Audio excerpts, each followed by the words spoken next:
Krishna Parabrahmane Namaha. Today I want to discuss the topic is the light of light. Let us start after the prayer. Tasmai Deva Jagannatha Namo Bhaskara Rupine Vayo Sparsa Guno Yatra Shitoshna Sukha Dukkadaha. Illumination of love. The blissful love is notion. The blissful love is not an emotional outburst, but the joy of jnana or realization of the real, the truth, the God, the absolute. Therefore, the Tamilian saints are not so emotional as others, for in them we find a harmony of emotion, wisdom, and moral activity. If at all, there is relatively greater emphasis on jnana as love. This is a realization which is born of firm faith and knowledge devoid of all doubts and erroneous vision. There is a firm resolve of the mind. Titankai Sindaniyar, where the Lord removes the doubt. Sankayai Ritnaka Aruli, for other nobody can come near him. Sankayavar Punar Tarkariyan, when there is this firm conviction and knowledge and unswerving contemplation, he dances as they sing, Nichayatal Ninaipullapal Padum Kattil Atalullir. The Lord is a pure form of the true knowledge. All the books of knowledge, Arankam, Marai, Arankam, are revealed by him, or he is their very form. Real knowledge as experience rather than as theory is considered to be Uram or Aram, are the greatest strength of intellectual conviction born of experience, which cannot be removed by any means. Aram is the word for strength, and this has been interpreted by Pingalattai and commentators on Tirukural, which speaks of Aran Innum Totti as referring to our knowledge, and our poet calls the Lord the only real, which is this strength and spiritual knowledge. Uram ennum porulam. Purgation as illumination. Karma and other fetters are, from one point of view, fetters of ignorance and darkness. A darkness which disappears when this light of divine knowledge blazes forth. Tolvinai Tirikindra Choti Irularutarulum Tuya Chodi.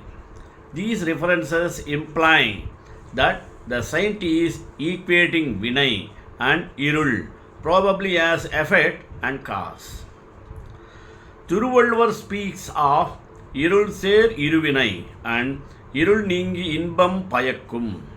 That cause or the seed of all the miseries is described as Kattu Irul, the terrific darkness, and the Lord himself as the Kattu Iruchuttar, the light within this darkness, or the light which dispels this darkness, a phrase which, by the way, will appeal to the psychologists like Jung. The real is obscured in this darkness, and therefore the name and form of the various things in the world are but a kind of darkness hiding from vision. The reality, this darkness is torn away by the pure light of the real knowledge, which is the brightness of the Absolute. Arura's light. This is how the path of purgation becomes the path of illumination, which we see is also the path of love. God is the only great light for all the 8 points of the compass. என் திசைக்கு ஒரு சுடர், light, flame, brightness are all various ways of describing real knowledge, which is a form of God as Chit. For even the Vedas express the inexpressible only through similes and metaphors as Nanavata Koli, Kodi, Tikkal oil, etc. The ideal of the absolute light being also the bliss. Absolute is described poetically as Amarakiniya Kodi. The idea of absolute beauty is expressed as Sundar Achodi. It is eternal, never going out. It is the truth of truth, light of all the lights.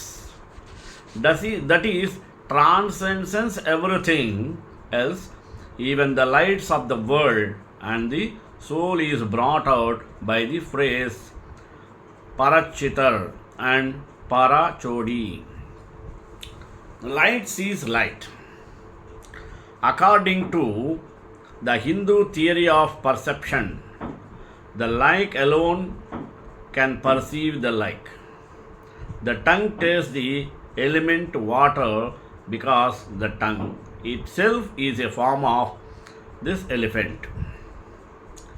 The eye is a form of the element of fire, and that's why it perceives light and fire. If there is the experience of Chit or the real knowledge, it is experienced by that Chit or real knowledge itself. For there is no duality in that experience. He is the eye of our eye, the eye of our mind, and the eye of our soul, finally, and the eye of a real experience of true knowledge. Nanakkan thus is expressed his all pervasiveness and his being the quintessence of everything physical, mental, and spiritual. கண்ணே ஏழுலகம் கருத்தய ஆறுதமுமே. Now, self-luminous. Lord is self-luminous as this real knowledge. He is within our mind and He is everything. And when the darkness disappears through tapas of cutting and polishing the gem of the heart, He blazes forth as the beautiful light of the great gem. Our poet calls him as Mama Nichodiyan, a phrase used by Appar and explained by him in his famous verse Vairakrinam. This simile of the smile of a gem brings out not only the self-luminous aspect but also its precious worth as the ultimate value, and also the aspect of bliss because it is only endearing things and persons of love that are metaphorically spoken of as precious gems. He is a great precious gem of beautiful color, Gurumamani. Here is a pun on the word Kitru, which means when read as Guru, the spiritual master. The Lord is therefore the great precious gem of a master. Our poet is very fond of the precious stone, Manikam. He calls God the rare gem, Armani. The beautiful and wealthy gem, Tirumani. The great gem, Mamani. Good gem inspires him to describe the Lord as Masilamani. He calls the Lord Muttu or pearl, gold and pure gold. He roars into one these ideas of precious gem and of the precious metal and speaks of the Lord as Ponmamani. The Lord is all pervasive, towering head and shoulders over others. Therefore, our poet calls him Manikkatin Malai, the mountain of carbuncle, Kanakamala Varai, the mountain of gold, an idea which elsewhere our poet brings out through the words Parameti, Paramam, Paramaya Parambaran, Matan may also mean he who is the Lord of Mahat, the evolving Prakriti, transcendental light. He transcends everything else and all forms of ordinary knowledge. He is realized as an experience through intuition or mystic, Ananya Bhava. Therefore, he is described as one who has no equal or comparison, one who has no relation, Tannoppilan Uravili, that he transcends other kinds of knowledge, accepting mystic experience or Brahmanubhava. He is also brought out by our saint in a most poetic way. Ondraravivanna Murti. He is the Lord of the form which cannot be known as anything distinct and which cannot be classified according to our ordinary sources of our knowledge. It is impossible to produce any evidence. It is a pure experience, and that is why it is impossible to produce any objective evidence. God is impossible to be reached, even though contemplation by the mind. For mind is but matter. Contradictions resolved. The insoluble philosophical problems relating to God from the point of view of ordinary knowledge lead to a series of contradictions, which are all, however, harmonized and solved in the real experience of the Absolute. With reference to the Bhikshatana form, the form of a beggar, this problem is mooted and the final solution of the real experience is given. He becomes the beggar because he has nothing. Further, he has become the beggar because he has everything. Indriye illarvar, Udayarai illarvar. He is everything in the sense he is the bliss, the adhisthana, the heart veils, quintessence.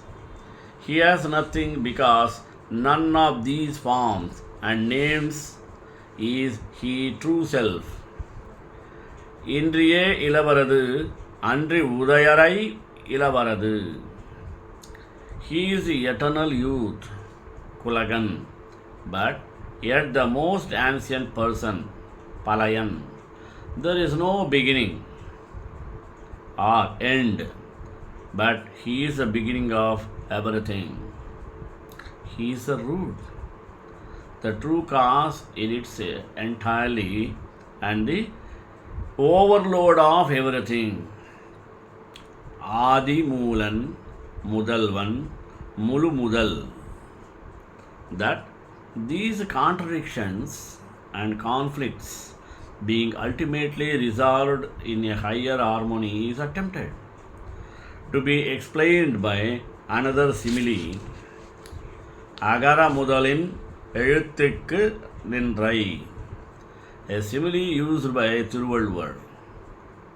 A is the first of the alphabet and God is the first of all the things, transcending everything.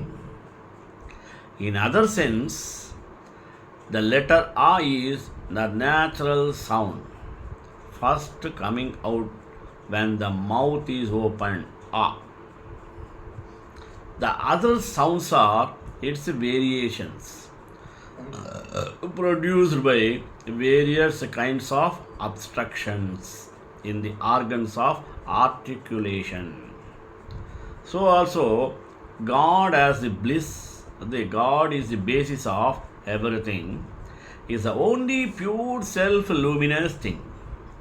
The other forms of the world are its vikriti, or transformations due to obstructions or veils.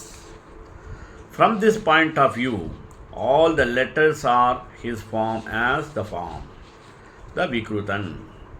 But this may not satisfy the dialectics. This is poetry, and our saint is a poet, giving expression, aiming at no philosophical explanation. Lord Krishna lights the world without and the world within. How? When we are caught in darkness and are struggling to find our way, is someone provide light to show the way. We naturally want to know the identity of the light provider. Gita wisdom urges us to ponder who is the light provider in the universe at large. The most prominent cosmic light source is the sun. Who has provided it? Krishna answers Gita wisdom.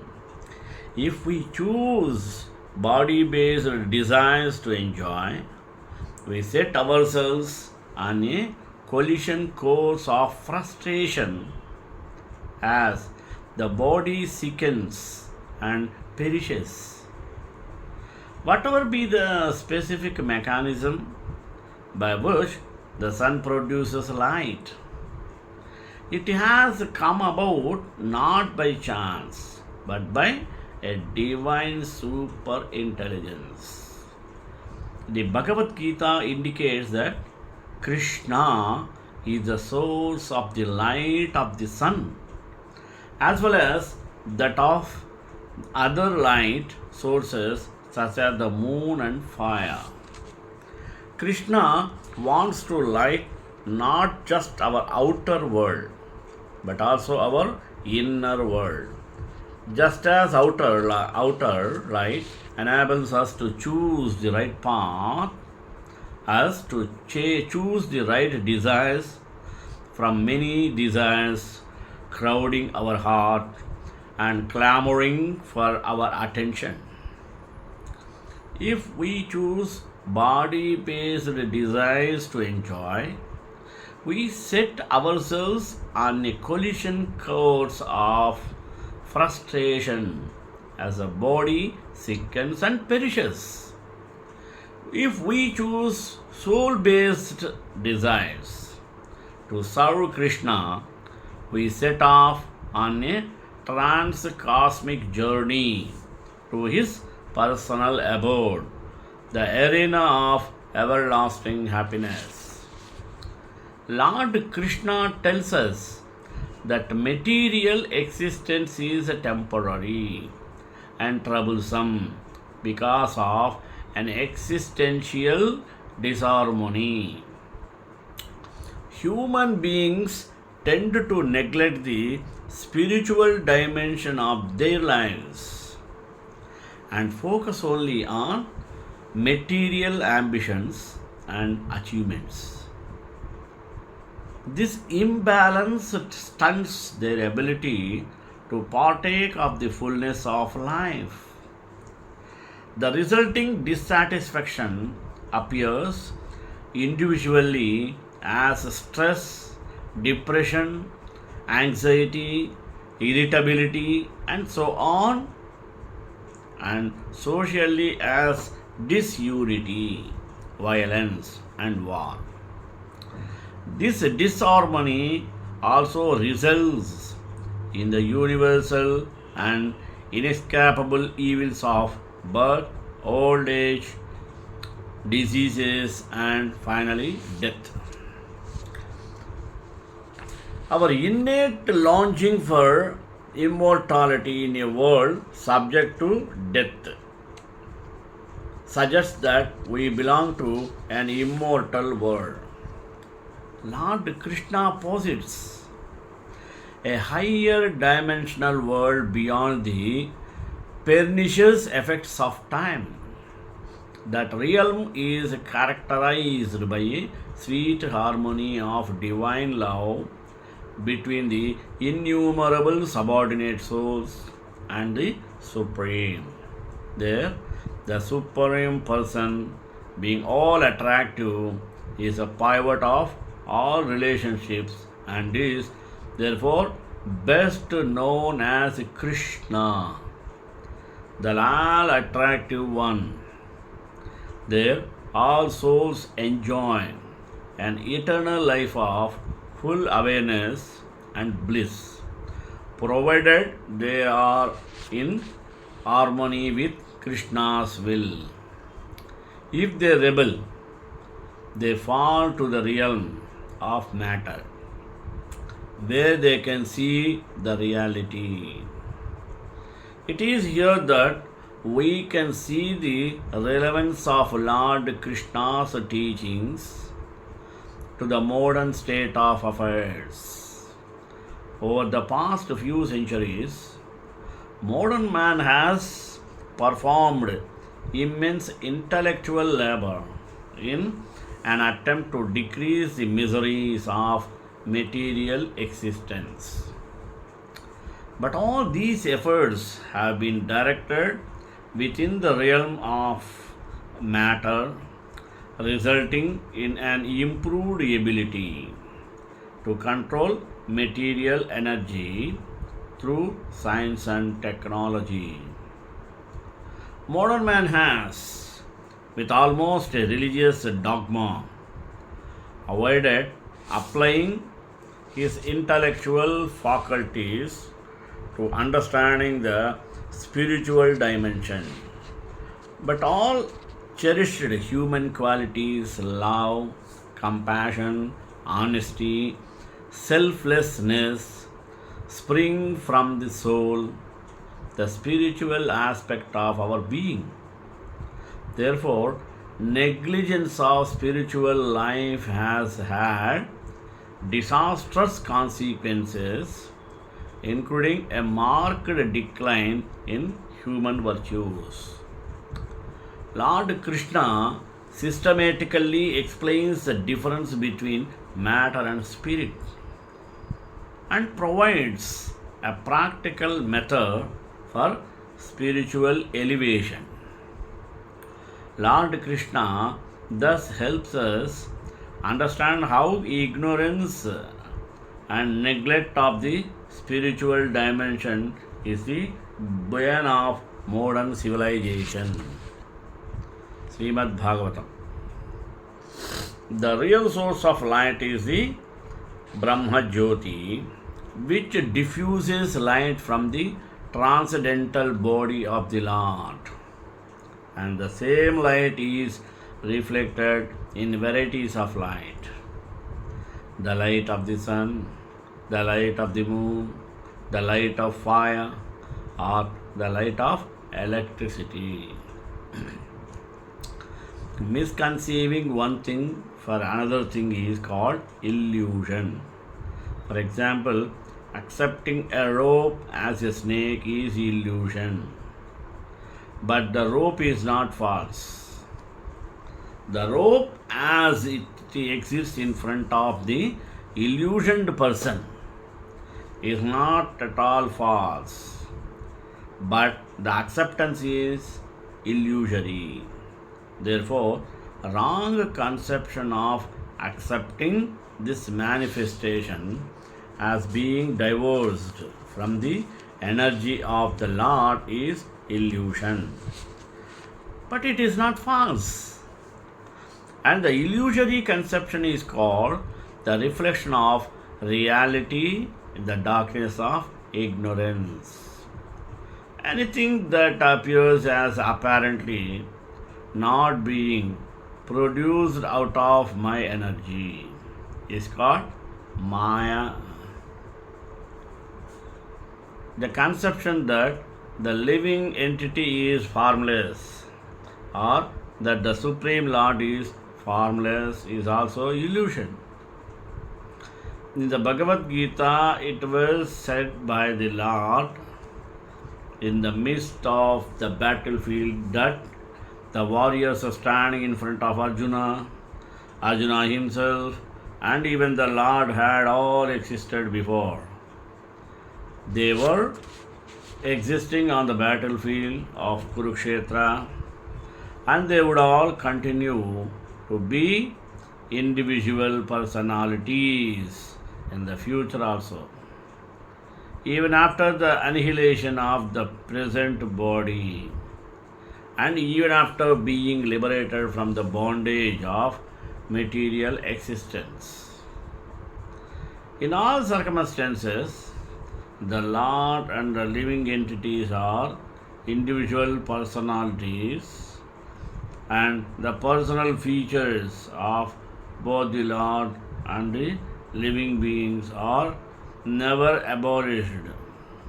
Only the influence of all the illusory energy, the reflection of light in the darkness, can, by the mercy of the Lord, be removed. In the material world, the light of the sun is also not independent, nor is that of the moon. The real source of light is the Brahma Jyoti, which diffuses light from the transcendental body of the Lord, and the same light is reflected in varieties of light. The light of the sun, the light of the moon, the light of the fire, or the light of the electricity. So, identity of the self as being unconnected with the Supreme Self. The Lord is also illusion and a false claim. I am the Supreme, as a light illusory smear of the same Maya, or the external energy of the Lord. The sun is the source of light for all the planets in the universe. By the force of the pregnancy of Diti, the light of the sun and the moon was impaired in all the planets, and the demigods of various planets being disturbed by the force asked the creator of the universe, Brahma, what is this expansion of darkness in all directions? It appears from this verse of Srimad Bhagavatam that the sun is the source of the light for all the planets in the universe. The modern scientific theory, which states that there are many suns in each universe, is not supported by the verse. It is understood that in each universe there is only one sun, which supplies light to all the planets. In Bhagavad Gita, the moon is also stated to be one of the stars. There are many stars, and when we use them glittering at night, we can understand that they are reflectors of light. Just as moonlight is a reflection of sunlight, other planets also reflect sunlight, and there are many other planets which cannot be seen by our naked eyes. The demonic or the demoniac influence of the suns in the womb of Diti expanded darkness throughout the universe. Finally, renunciation through wisdom. Sunlight is ever existing, but when sunlight is reflected on water, there comes into being a new source of light that must be cycle of creation, maintenance, and annihilation. The variety visible in material nature is due to the influence of the Lord's spiritual energy. In other words, material nature is but a perverted repetition, reflection of spiritual energy. This practical analogy helps us understand that the spiritual nature is transcendental to creation, maintenance, and annihilation, whereas the perverted reflection of the spiritual energy, the material nature, is bound by these three conditions. श्रीकांताय Kalyan Nidhe निधेन्द्राम Shri Venkat निवासाय श्रीनिवासाय Mangalam मंगलाशास्त्रपदे पदाचार्य पुरोगमैः सर्वैष पूर्वैराचार्य सत्कृतायास्तु Mangalam.